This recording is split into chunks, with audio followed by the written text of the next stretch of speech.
I saw him email. Welcome back, everybody. You know, there are certain things you know about this president, and one of them is he's a big, not only voracious reader of history, but he also believes in legacy, and he wants, like every president is, to leave a pretty positive one when they leave office. Now, his first term spent mostly on keeping the boat from sinking, but we're asking what big things will he want to accomplish during his next term to go along with Obamacare. Here's a few not so humble solutions.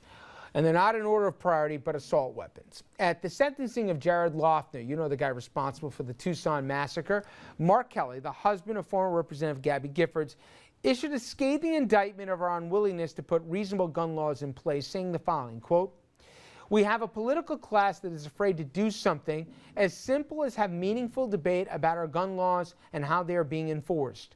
We have representatives who look at gun violence not as a problem to solve, but as the white elephant in the room to ignore. As a nation, we have repeatedly passed up opportunities to address the issue. After Columbine, after Virginia Tech, after Tucson, and after Aurora, we have done nothing."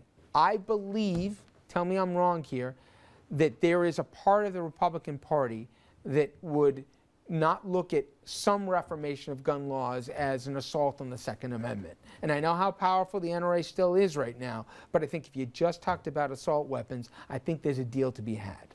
Yeah, listen. Do you think so? Well, my constitutional right, I'm able to bear arms. When I went to the store and I saw semi-automatic weapons sitting on the shelf, I kind of took a step back and said to myself, is that really necessary? So I think there may be a compromise, but you have to understand something. The NRA is a very powerful political group. They spend a tremendous amount of money, and until the tide swings all the way, I think, more to the left, it's going to be a very difficult task for them to pass any meaningful gun laws. You know, for me, Andrew, I think if you get police chiefs of America and they finally actually show them that these aren't some bleeding hearts here, but these are guys, big guys in uniforms who say, my guys are getting outgunned on the streets, I think that carries some weight. It certainly might carry more weight than we've been seeing so far, but I don't think there's a deal to be reached here in Obama's second term. Nothing speaks to the heart of Republican voters. Forget about the communications, forget about the Rush Limbaughs, forget about the lawmakers. Nothing speaks to the fear of a lot of Republican voters like the idea that Obama wants to take their guns away. Right. And that's got racial intonations to it. It's got a lot of other factors. I don't think it's a winner. This next one, I'll start with you, Dominic, immigration reform. After the election and Romney's stunningly bad performance among Latinos, Republicans, they're changing their tune on the subject. We've got to get rid of the immigration issue altogether. It's simple for me to fix it. I think you control the border first. You create a pathway for those people that are here. You don't say you got to go home. And that is a position that I've evolved on. Because you know what? It's got to be resolved. The majority of people here, if some people have criminal records, you can send them home. But if people are here, law-abiding, participating 4 years, their kids are born here, you know, it's first secure the border, pathway to citizenship, done. You know, whatever little penalties you want to put in there if you want, but then it's done. Now, if this sounds a little different than the normal Hannity, don't worry. This evolving of Sean and many others in the party is pretty radical. Compare it to what he said about the Arizona immigration law. Remember the Show Me Your Papers law back in 2010. This is the same Sean Hannity. The president is doing his part to spread outrageous claims about the legislation.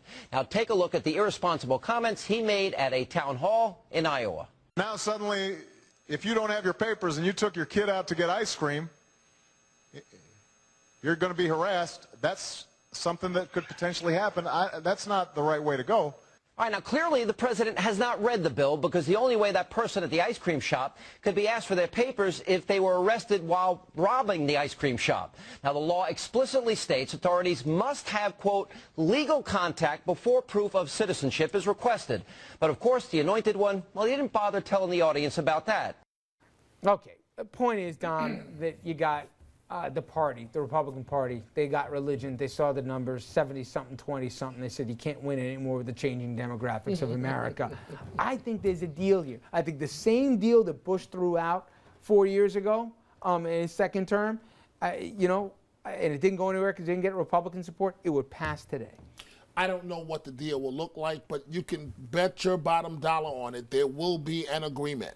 Again, it's amazing what the results of one election can do. All of a sudden, you go from extreme to moderate. And it's good for both sides, not just for Republicans. It's good for the president because of that magic word that you mentioned. And it's going to be a while before we use the term lame duck, but no president wants to hear that when their second term is underway. And so if Obama is active on Supreme Court, on immigration, he won't be a lame duck. It impacts his legacy, and it's also good for the Republican Party. If there was one issue I've heard from Republicans since Tuesday night, before we even struck midnight, 2 o'clock in the morning, whatever it was, immigration reform. My God, Latinos, socially conservative here, how do we manage to turn them off 3-1 here against us? This was insane. This was self-inflicted, and they're doing everything they can because they're worried they're going to lose some border states down there, and New Mexico's and the Arizonas, the way the demos are changing, they're going to go the way of California. Yeah, they definitely took the wrong tact. If you remember,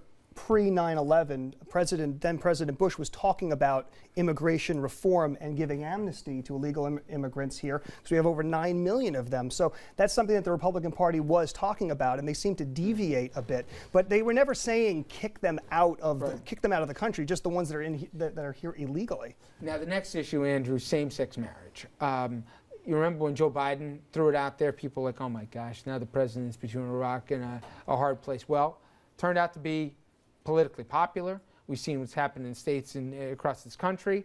In fact, if you notice, the Romney campaign stayed away from him completely in the general election. I think this thing's got a chance if he wanted to get behind it. I don't know he will spend his political capital, but if he wanted to try and make this federal law of the land here, he'd gain more political capital than he'd lose. Well, I think there are some steps he can take short of that. I think he can lead the march towards repealing DOMA. I think that we're probably running out of time on DOMA. And I think there are other steps that he can take in terms of benefits and in terms of rights that same-sex partners would have. I don't think he can go all the way to national legalization. That's going to have to be a state-by-state process. But, you know, I think the momentum has shifted on this. I think you're going to see more states than not approving it as we go forward. All right, we're going to keep this conversation going on the other side of the break. Stay with us.